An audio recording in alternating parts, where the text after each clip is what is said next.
श्रीमती प्रियंका गांधी वाड़ा।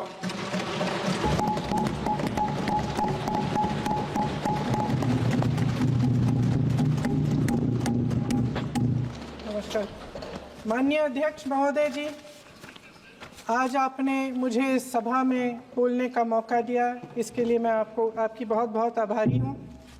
सबसे पहले जो सुरक्षाकर्मी, जो जवान अफसर 13 दिसंबर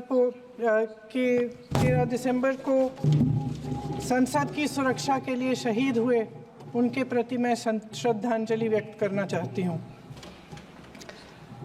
महोदय, हजारों साल पुरानी हमारी देश की, धर्म की एक पुरानी परंपरा रही है। ये परंपरा संवाद, चर्चा की रही है। एक गौरवशाली परंपरा है जो दर्शन ग्रंथों में, वेदों में, उपनिषदों में दिखती है। वाद विवाद और संवाद की हमारी पुरानी संस्कृति है। अलग अलग धर्मों में भी, इस्लाम में, सूफियों में, बौद्ध धर्म में, जैन धर्म में, सिख धर्म में भी ये वाद संवाद, ये चर्चा बहस, इसकी संस्कृति रही है। इसी परंपरा से उभरा हमारा स्वतंत्रता संग्राम। हमारा स्वतंत्रता संग्राम विश्व में एक अनोखा संग्राम था, एक अनोखी लड़ाई थी जो अहिंसा और सत्य पर आधारित थी। ये वाद संवाद की जो परंपरा है, इसको इस संग्राम ने आगे कैसे बढ़ाया? क्योंकि ये जो संग्राम था, ये जो लड़ाई थी हमारी आज़ादी के लिए, एक बेहद लोकतांत्रिक लड़ाई थी। इसमें देश के किसान, देश के जवान, देश के मजदूर, देश के अधिवक्ता, देश के बुद्धिजीवी, चाहे किसी भी जाति के हों, चाहे किसी भी धर्म के हों, चाहे किसी भी भाषा को बोलते हों, सब इस स्वतंत्रता संग्राम में शामिल हुए। सब ने हमारे देश की आज़ादी की लड़ाई लड़ी।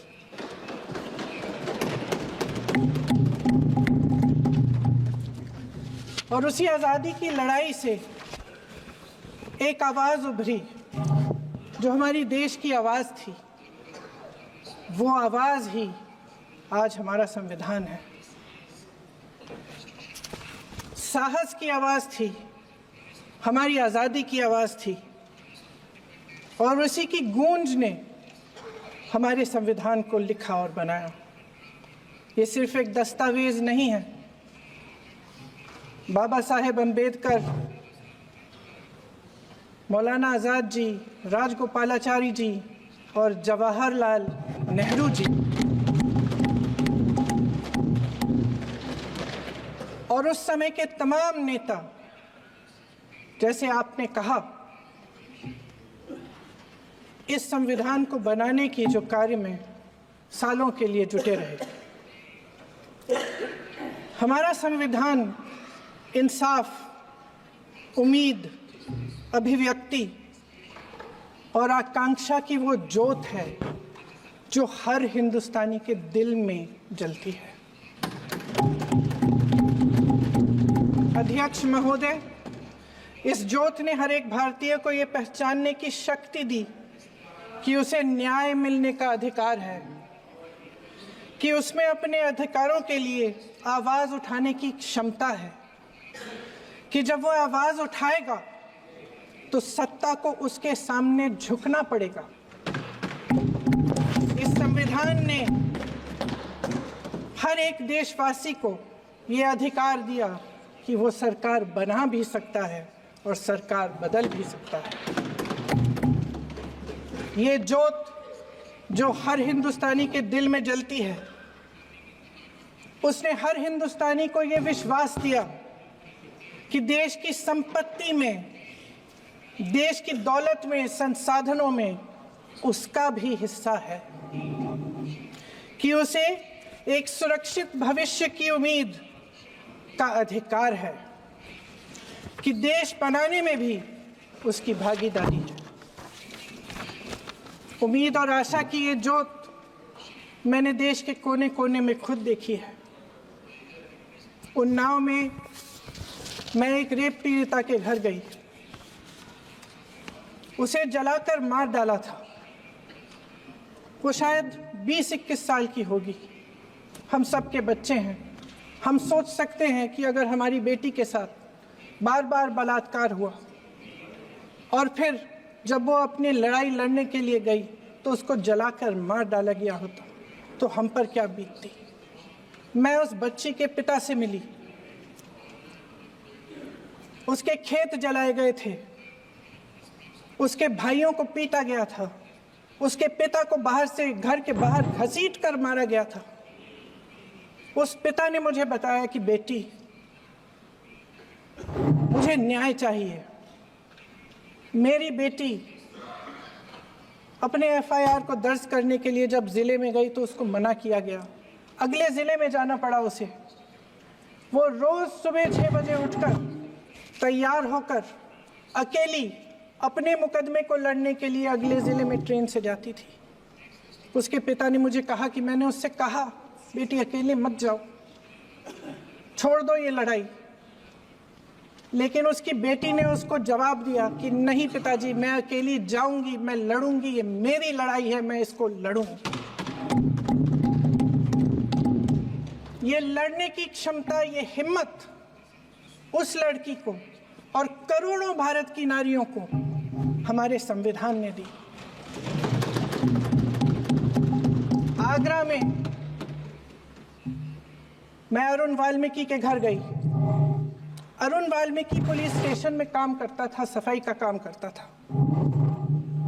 आप सोच सकते हैं हमारी तरह उसका भी परिवार था।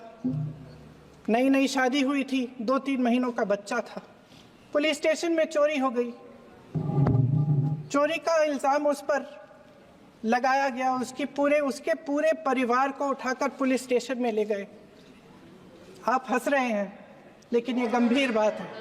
गंभीर बात। शर्म करो, शर्म। अरुण वाल्मीकि को पीट पीट के मार डाला, उसकी बीवी को पीटा, उसके पिता के नाखून निकाले, उसके पूरे परिवार को पीटा गया। जब मैं उस जवान महिला से मिलने गई जो अभी अभी विधवा हुई थी, तो उसने मुझे कहा कि दीदी, हमें सिर्फ एक चीज़ चाहिए, हमें न्याय चाहिए और हम इस न्याय के लिए लड़ते रहेंगे, चाहे कुछ भी हो जाए। ये हिम्मत उस महिला को हमारे संविधान ने दी।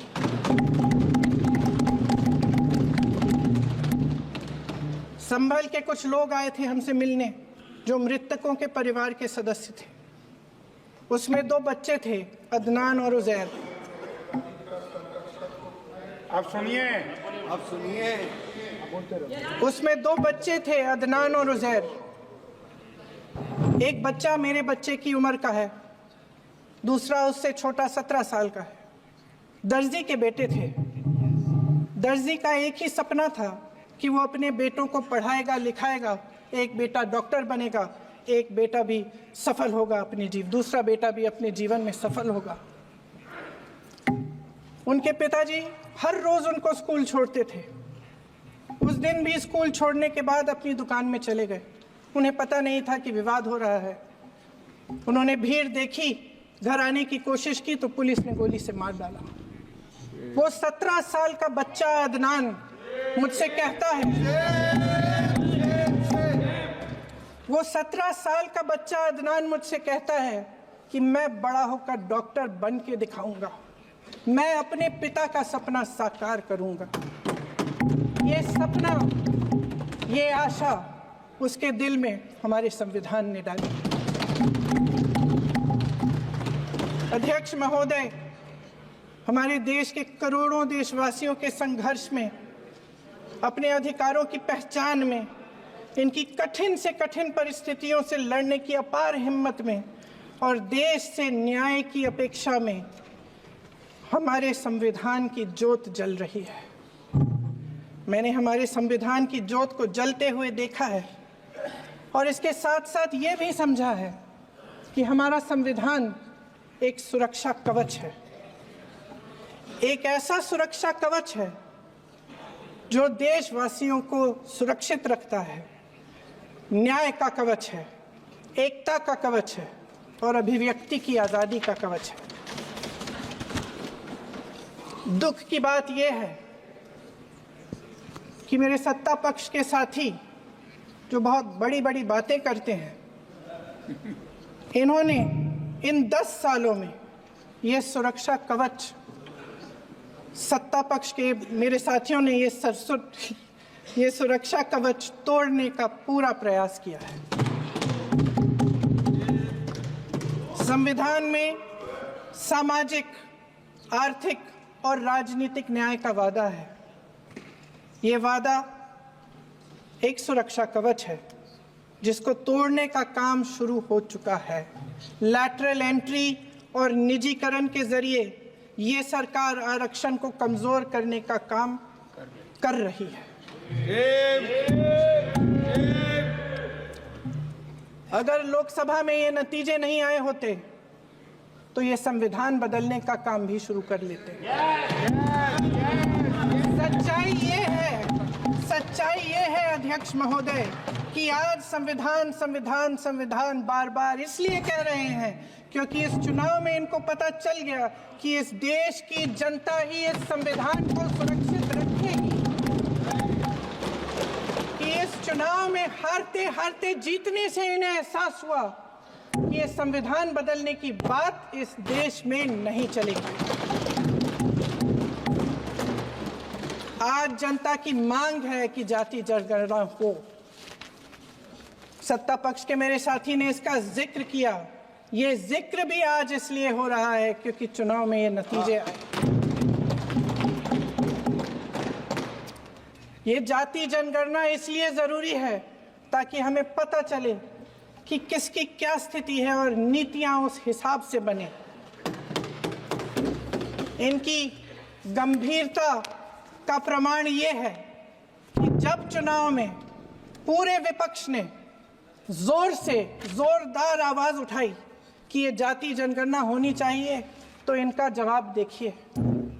इनका जवाब भैंस भाग भैंस चुरा लेंगे, मंगलसूत्र चुरा लेंगे। इनका ये जवाब था। ये गंभीरता है इनकी जाति जनगणना पर। महोदय, हमारे संविधान ने आर्थिक न्याय की नींव डाली, किसानों, गरीबों और को जमीन बांटी, भूमि सुधार किया, जिसका नाम लेने से कभी कभी आप झिझकते हैं और कभी कभी उनका नाम धड़ाधड़ इस्तेमाल किया जाता है अपने आप को बचाने के लिए। उन्होंने HAL, BHEL, SAIL, गेल, ONGC, NTPC, railways, IIT, IIM, oil refineries, तमाम PSU बनाए। अध्यक्ष महोदय, उनका नाम पुस्तकों से मिटाया जा सकता है, उनका नाम भाषणों से मिटाया जा सकता है, लेकिन जो उनकी भूमिका रही इस देश की आज़ादी के लिए और इस देश के निर्माण के लिए, वो इस देश में से कभी मिटाया नहीं जा सकता। 75 सालों में जनता का भरोसा रहा कि नीतियां बनेंगी तो जनता की भलाई के लिए बनेंगी। जल जंगल जमीन का अधिकार मिला आदिवासी भाई बहनों को। इंदिरा जी ने बैंकों का राष्ट्रीयकरण करवाया, खदानों का राष्ट्रीयकरण कराया। कांग्रेस और यूपीए की सरकारों में शिक्षा का, भोजन का अधिकार मिला। 75 सालों में जनता का भरोसा मिला।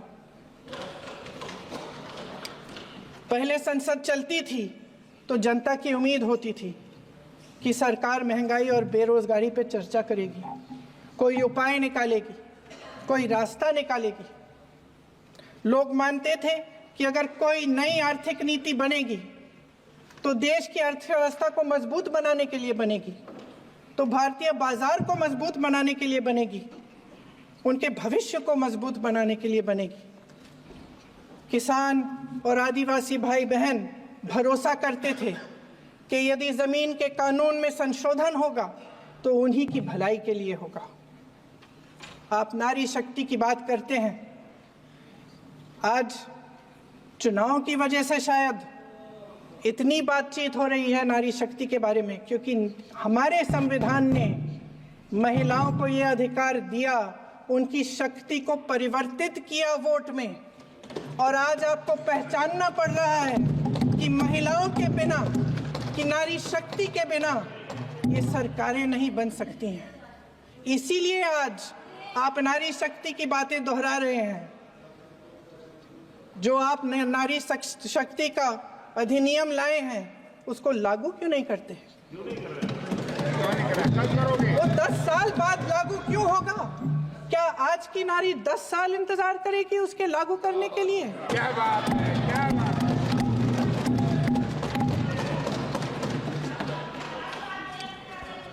आज संसद में बैठे हुए सत्ता पक्ष के मेरे साथी ज्यादा से ज्यादा अतीत की बातें करते हैं। 1900 किस में क्या हुआ, कब हुआ, नेहरू जी ने क्या किया। अरे वर्तमान की बात करिए, देश को बताइए आप क्या कर रहे हैं, आपकी जिम्मेदारी क्या है? कि सारी जिम्मेदारी जवाहरलाल नेहरू की है। अध्यक्ष महोदय जी, ये सरकार आर्थिक न्याय का सुरक्षा कवच तोड़ रही है। आज संसद में बैठी ये सरकार बेरोजगारी और महंगाई से जूझ रही हमारी जनता को क्या राहत दे रही है? कृषि के कानून भी बड़े बड़े उद्योगपतियों के लिए बन रहे हैं। सही एमएसपी को छोड़िए, डीएपी तक नहीं मिल रहा है।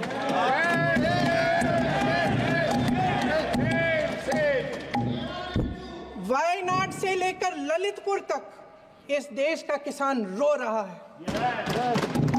आपदा आती है तो उसको कोई राहत नहीं मिलती।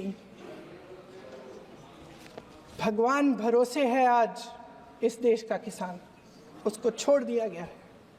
आज हिमाचल में देखिए, जितने भी कानून बने हैं वो सब बड़े बड़े उद्योगपतियों के लिए बन रहे हैं।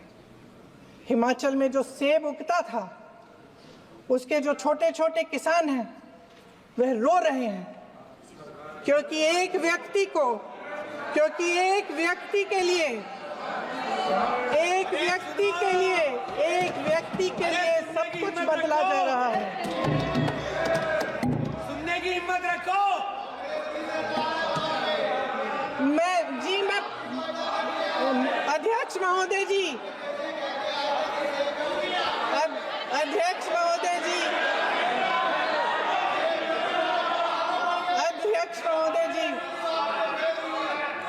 महोदय जी, अडानी जी को सारे कोल्ड स्टोरेज प्रदेश की सरकार ने नहीं दिए। अडानी जी को सारे कोल्ड स्टोरेज आपकी सरकार ने दिए। देश देख रहा है कि एक व्यक्ति को बचाने के लिए 142 करोड़ देश की जनता को नकारा जा रहा है। सारे बिजनेस, सारे संसाधन, सारी दौलत, सारे मौके एक ही व्यक्ति को सौंपे जा रहे हैं। सारे बंदरगाह, एयरपोर्ट्स, सड़कें, रेलवे का काम, कारखाने, खदानें, सरकारी कंपनियां सिर्फ एक व्यक्ति को दी जाए। जनता के मन में हमेशा ये विश्वास होता था कि अगर कुछ नहीं है तो संविधान हमारी सुरक्षा करेगा, मगर आज आम लोगों के बीच ये धारणा बनती चली जा रही है कि सरकार सिर्फ अडानी जी के मुनाफे के लिए चल रही है। देश में बहुत तेजी से गैर बराबरी बढ़ रही है। जो गरीब है वो और गरीब हो रहा है, जो अमीर है वो और अमीर हो रहा है। इस सरकार ने आर्थिक न्याय की भी सुरक्षा कवच तोड़ दिया है। राजनीतिक न्याय की जब बात होती है, मेरे सत्ता पक्ष के साथी आज खड़े हुए और तमाम गिनती करने लग गए कि ऐसा हुआ वैसा हुआ 1975 में जो हुआ, तो सीख लीजिए ना आप भी। सीख लीजिए, आप भी अपनी गलतियों के लिए माफी मांग लीजिए, आप भी बैलेट पे चुनाव कर लीजिए, आप भी बैलेट पे चुनाव कर लीजिए, दूध का दूध पानी का पानी हो जाएगा। आप राजनीतिक न्याय की बात करते हैं, सरकारों को पैसों के बल पर गिरा देते हैं।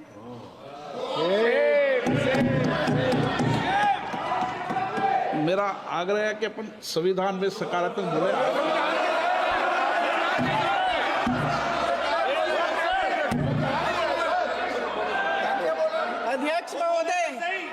अध्यक्ष महोदय, सत्ता पक्ष के हमारे साथी ने एक उदाहरण दिया उत्तर प्रदेश की सरकार का, तो मैं भी एक उदाहरण दे देती हूँ महाराष्ट्र की सरकार का, मैं भी एक उदाहरण दे देती हूँ हिमाचल की सरकार को तोड़ने की कोशिश किसने की, पैसों के बल पे की, गोवा की सरकार, तमाम उदाहरण है। राजस्थान की क्या ये सरकारें जनता ने नहीं चुनी थी? क्या संविधान इन पर लागू नहीं था?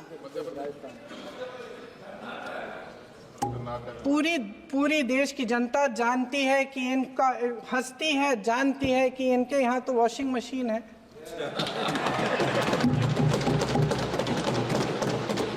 तो यहाँ से वहां जाता है वो धुल जाता है, इस तरफ दाग उस तरफ स्वच्छता। और मेरे कई ऐसे साथी हैं जो इस तरफ होते थे उस तरफ चले गए, मुझे दिख भी रहे हैं वॉशिंग मशीन में शायद धुल गए हैं। अध्यक्ष महोदय, जहां भाईचारा और अपनापन होता था, जहां हमारे संविधान ने एकता का सुरक्षा कवच दिया था, वहां शक और घृणा के बीज बोए जा रहे हैं। एकता का सुरक्षा कवच तोड़ा जा रहा है। प्रधानमंत्री जी यहाँ सदन में संविधान की किताब को यूं माथे से लगाते हैं, लेकिन संभल में, हाथरस में, मणिपुर में जब न्याय की गुहार आती है, उठती है, तो उनके माथे पे शिकन तक नहीं आता।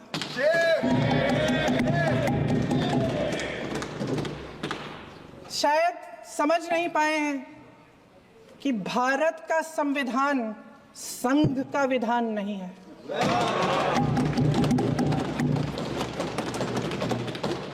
भारत के संविधान ने हमें एकता दी, हमें आपसी प्रेम दिया।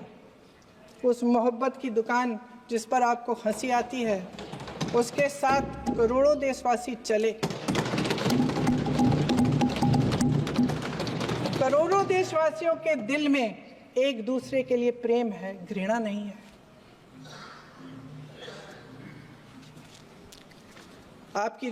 इनकी जो विभाजनकारी नीतियां हैं, उसका नतीजा हम रोज देखते हैं। राजनीतिक फायदे के लिए संविधान को छोड़िए, देश की एकता को भी ये रख नहीं सकते, इसकी सुरक्षा नहीं कर सकते। हमने संभल में देखा, मणिपुर में देखा। दरअसल इनका कहना है कि अलग अलग इस देश के अलग अलग हिस्से हैं, कैमरा लेकिन हमारा संविधान कहता है कि ये देश एक है और ये देश एक रहेगा। जहां खुला विवाद होता था, अभिव्यक्ति का सुरक्षा कवच होता था, इन्होंने भय का माहौल पैदा किया है। सत्ता पक्ष के मेरे साथी अक्सर 75 सालों की बात करते हैं, लेकिन इन 75 सालों में ये उम्मीद, आशा, ये अभिव्यक्ति की ज्योति कभी थमी नहीं, कभी बुझी नहीं। इस देश की जनता ने खुलकर आलोचना की, निडर होकर धरने किए, प्रदर्शन किए। जब जब जनता नाराज हुई, तब तब सत्ता को ललकारा, उसे चेतावनी दी, बड़े से बड़े नेताओं को कटघरे में खड़ा किया, उनसे जवाब मांगा, न्याय मांगा। इस देश के छोटे छोटे से नुक्कड़ की दुकानों में, चाय की दुकानों में, इस देश के घरों में, गलियों में, मोहल्लों में, अखबारों में, प्रकाशन घरों में, न्यायपालिकाओं में चर्चा कभी बंद नहीं हुई। लेकिन आज ये माहौल नहीं है। आज जनता को सच बोलने से डराया जाता है, धमकाया जाता है।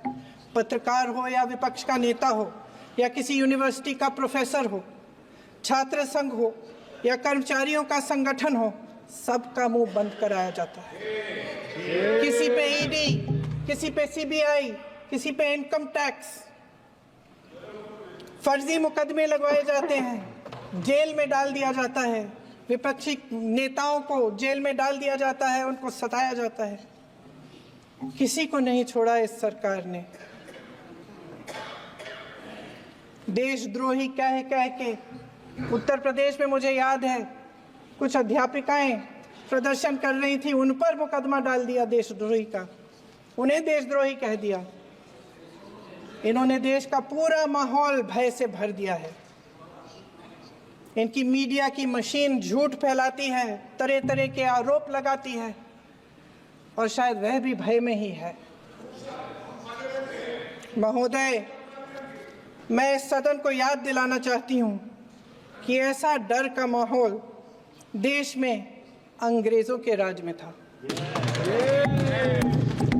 जब इस तरफ बैठे हुए गांधी की विचारधारा वाले लोग आज़ादी की लड़ाई लड़ रहे थे और उस तरफ वाली विचारधारा वाले लोग भय में रहकर अंग्रेजों के साथ साठ-गांठ कर रहे थे।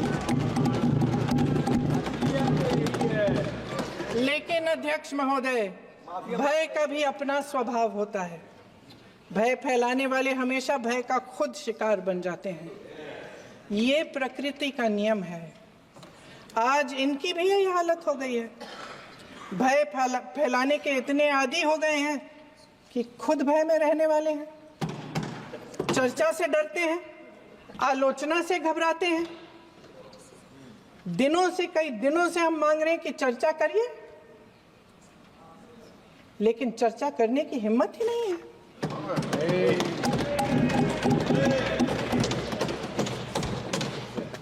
एक कहानी होती थी अध्यक्ष महोदय, शायद बचपन में आपने भी सुनी होगी। राजा भेष बदलकर बाजार में आलोचना सुनने जाता था।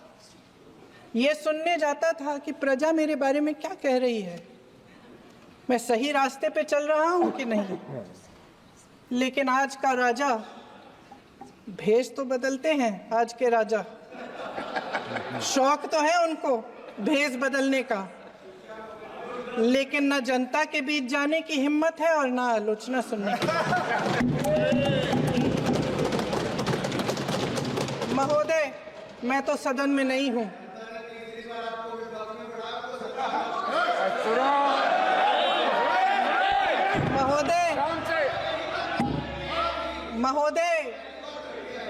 महोदय, जनता में बहुत विवेक है, ये सही है।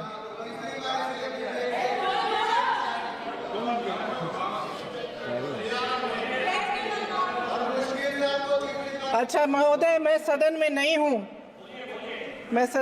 हूँ, कुछ हाँ ठीक है, मैं सदन में नहीं हूँ, मात्र 15 दिनों से आ रही हूँ। लेकिन मुझे ताज्जुब होता है कि इन 15 दिनों में इतनी बड़े इश्यूज हैं, इतनी बड़ी बातें हैं, प्रधानमंत्री जी मात्र एक दिन के लिए शायद 10 मिनट के लिए दिखे हैं सब।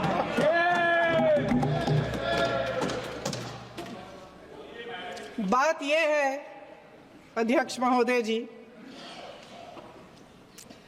कि ये देश भय से नहीं, साहस और संघर्ष से बना है।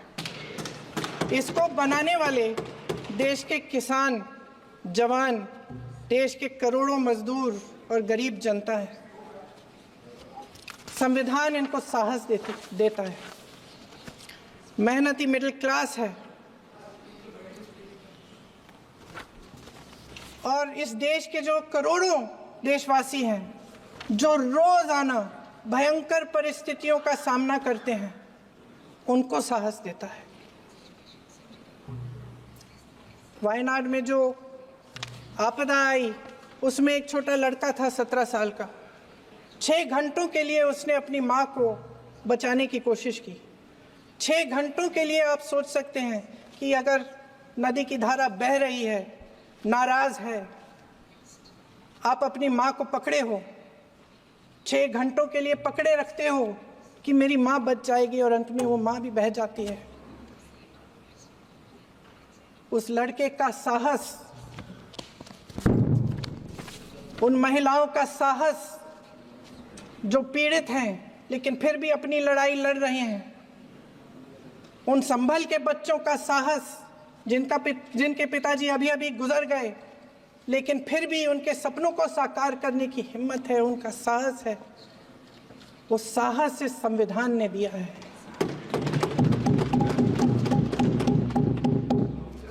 वो आत्मविश्वास इस संविधान ने दिया है। ये देश भय से नहीं चल सकता, ये देश साहस से ही चलेगा। भय की भी सीमा होती है, और जब वो सीमा पार हो जाती है, जब किसी को इतना दबाया जाता है कि उसको लगने लगता है कि अब मेरे पास खोने के लिए कुछ नहीं है, तब उसमें एक ऐसी शक्ति पैदा होती है जिसके सामने कोई कायर खड़ा नहीं हो सकता।